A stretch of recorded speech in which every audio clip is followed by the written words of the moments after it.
Welcome to The Explainer. Today, we're diving straight into a fascinating chapter of human history, unpacking the absolute brilliance of Indian art and architecture. We're going to be looking at one of the world's oldest and, honestly, most creatively advanced civilizations to ever exist. We'll track thousands of years of continuous artistic evolution, from the earliest cave habitats right up to these incredibly complex, soaring temple structures. It's a massive journey, so let's get into it. But right off the bat, we have to ask ourselves, how exactly did ancient Indian artists perfect their craft all those thousands of years ago? Because, when we look at breathtaking ancient temples or those insanely detailed sculptures, it's really easy to just assume it was all spontaneous, just bursts of creative genius, right? Well, what if I told you it wasn't random at all? What if these creators were actually relying on highly organized, rigorous, scientific blueprints passed down through generations? Let's take a look at how they actually pulled this off. Section 1. The Blueprints of Art. So the core concept we need to wrap our heads around here is that India's artistic heritage is anchored deeply in ancient texts. And there's a really clear, fascinating distinction between two main types of historical records. On one hand, you've got the early literary epics. Think the Ramayana or the Mahabharata. These are beautiful. They give us incredible glimpses into the past, and they'll casually mention things like grand art galleries inside palaces. But then, on the other hand, you have something entirely different. The Shilpa-shastras and the Vastuvidya. These were not just poetry, they were literally the technical manuals, the actual scientific codebooks that strictly govern civil construction, architectural rules, and highly specific artistic methods. Basically, the ultimate how-to guides of antiquity. A perfect example of this in action is the Vishnu Dharmamar Tara Purana. It's this incredibly comprehensive ancient text that literally has entire chapters dedicated solely to the methods, the ideals, and the specific aesthetics of painting. This text guided artists on everything. Even down to the complex chemistry of exactly how to treat a rough, untreated cave wall to prep it for elaborate fresco painting.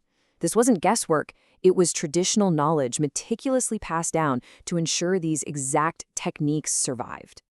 Section 2. The 6 limbs of painting.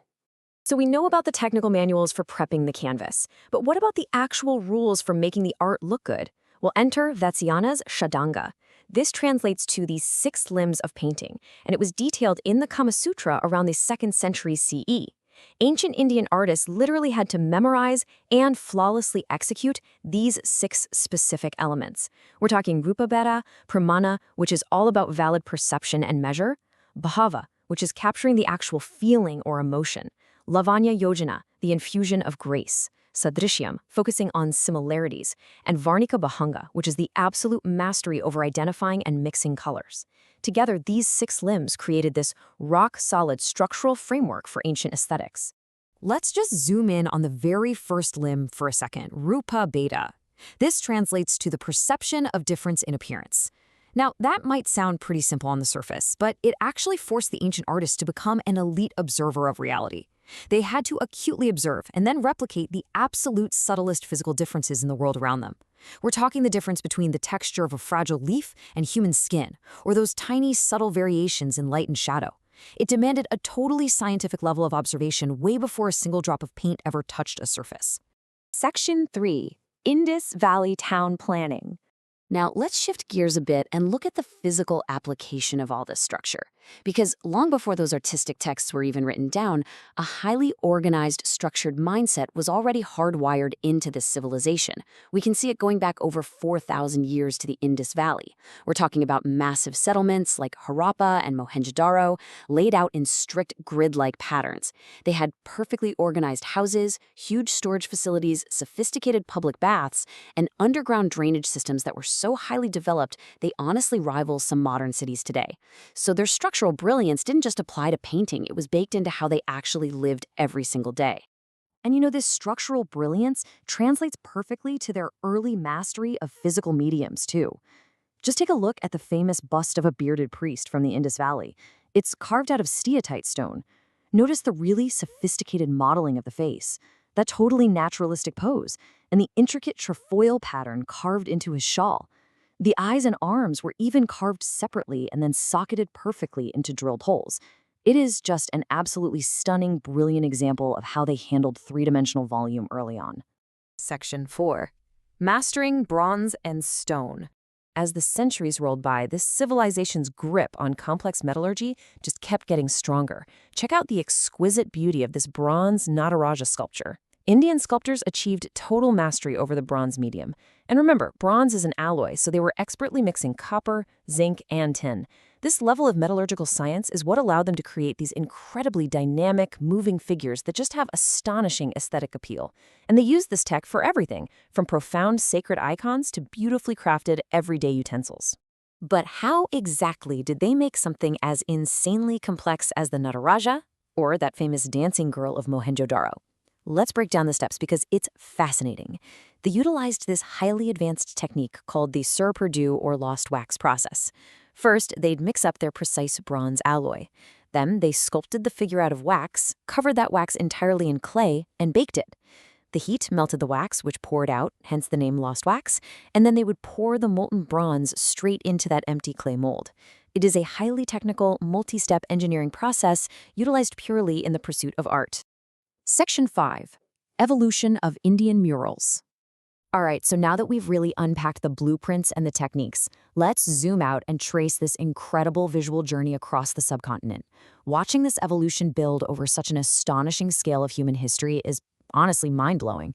We start way back 10,000 years ago with these prehistoric Paleolithic stick figures painted in red and white ochre at Bhimbetka. Then jump forward to between the 2nd century BCE and the 5th century CE, and we arrive at the incredibly refined, world-famous murals of the Ajanta caves. Then rocketing all the way into the 16th century CE, we get the unbelievably complex, multi-layered temple paintings of the Nayaka period down south. It's this continuous, completely unbroken chain of visual expression. I do want to pause on a really fascinating detail about our starting point, though. Those prehistoric Bhimbetka rock shelters, they don't just feature one single era of art. In some places, archaeologists have actually discovered up to 20 layers of paintings on a single cave wall. The ancient artists just continuously painted directly on top of older works. So what you're looking at is essentially a dense, vertical history of human expression, just stacked one on top of the other over thousands of years. It's like a giant time capsule.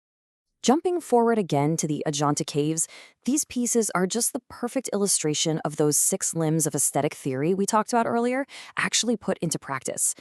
If you look closely, you can clearly see that profound infusion of grace, the precise capturing of emotion, and this incredible intentional use of rhythmic lines. This is that ancient, rigid blueprint brought to vibrant, breathtaking life right there on a raw rock face. So what is it exactly that makes the Ajanta painting such a surviving masterpiece of human heritage? Well, narratively, they depict the life of the Buddha and the Jataka tales. But structurally, and this is where it gets brilliant, the artists utilize outward projections of the figures, making them literally feel like they're stepping right out of the wall towards you. They use these clearly defined rhythmic lines to guide your eye across the scene, and masterfully merged body colors with those outer lines to create a heavy sculptural volume.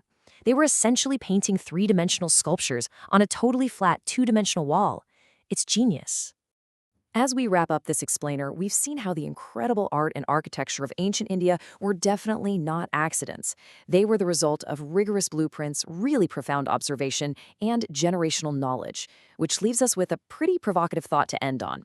Considering the highly digital, fleeting nature of our world today, what modern art manuals, blueprints, or codebooks from our civilization are going to survive 10,000 years into the future for the next generation to decode?